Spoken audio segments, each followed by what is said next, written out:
Hill, 1936. Oil on canvas, 91 by 116.5 centimeters. Private collection. A tall tower of an unusual style stands in command in the distance. Below the tower, a large swath of farmland spreads out following along the hillside. A lush green flows into each corner. The horizontal lines of the field banks, road, and tree crowns are like the rising and falling of a musical staff. The egrets in the fields and the electric poles also are in harmony with the melody. The horizontal composition jumps and pauses delightful variations. Like a great composer, Chen Chenpo briskly dances the colorful brushes in his hands over the canvas to compose a beautiful and lively symphony of the rural scene on the hill. 1. Danshui Middle School. The Danshui Middle School is now known as Danjiang High School. It was the first middle school in northern Taiwan provided for students of Taiwanese ancestry to study at. This school was established in 1914 by George William Mackay, son of the well-known missionary Dr. George Leslie Mackay. The religious background of the school made the way the school was run quite different from others. The first rugby team and choir in Taiwan both originated in the campus of the Danshui Middle School. 2. Octagonal Tower. The Canadian missionary Kenneth Dewey designed the octagonal tower with the concept of a Western tower building, yet boldly blended it with the cultural elements of a Chinese pagoda and Sanhe Yuan.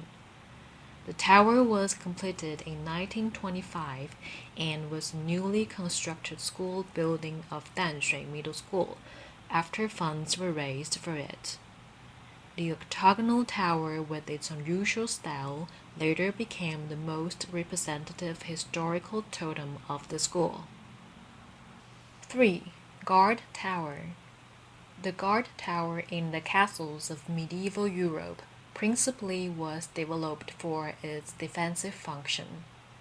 Later, it was imported into modern architecture. A guard tower placed in the corner, besides increasing the building's up and down contours, also was able to serve as a foil to the main building's impressive grandeur.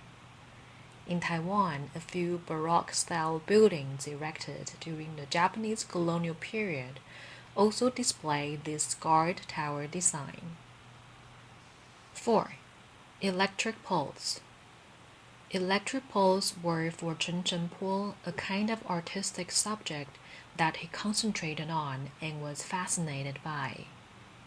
From the point of view of a Taiwanese painter in the Japanese colonial period, the island scenery in the tide of modernization was in the process of rapid change. This impact upon their vision also was reflected in their creativity. Modern things like steel bridges, roads, and so forth often became the main subject or element of a landscape picture. 5. White egrets and farmland. The white egrets on the paddy banks are using their long pointed black beaks to pick up insects in the paddies to eat. The white egret is a kind of resident bird that likes to stick together. They generally appear in the farmlands of the different locales around Taiwan. Various local artistic creations frequently take the white egret as subject matter, using it to present a kind of nativist image or to link it to the author's concern for nature. 6. Tree. The tree leaves that are bursting open like feathers are pulsing with the lustrous life force. In Chen Chenpo's paintings that take Taiwan's local scenery as their subject matter, there often appears luxuriant vegetation. In his later paintings, he goes a step further, for he comprehends from ink paintings the skill of using the stump and assimilates it into the depiction of the tree scene, so as to express the exuberance and glory of the natural vegetation. 7. Staffage. One wearing a conical bamboo hat with the shoulder pole load. The worker wearing a conical bamboo hat and carrying a shoulder pole with the load is the type of staffage that is usually provided for in Chen Chengpo's paintings. The laboring people with steady hard-working dedication were constantly on the move in each corner of old Taiwan.